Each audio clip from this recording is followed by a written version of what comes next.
நீ செய்யும் காரியம் தவறாகும் போது, நீ நடக்கும் பாதை கரடு முரடாய்த் தோன்றும் போதும், உன் கையிருப்பு குறைந்து கடன் அதிகமாகும் போது, உன் கவலைகள் உன்னை அழுத்தும் போது, அவசியமானால் ஓய்வெடுத்துக்கொள். ஆனால் ஒருபோதும் மனம் தளராதே. Doctor MS. உதயமூர்த்தி. வணக்கம்.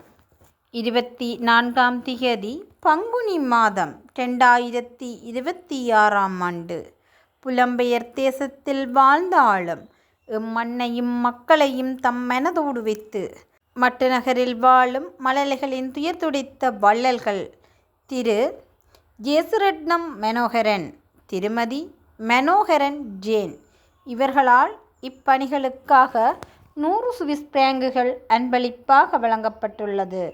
இவர்களை நன்றியுடன் மக்கள் வாழ உதவும் நிறுவகம் வாழ்த்தி வணங்கி நிற்கிறது. நன்றி.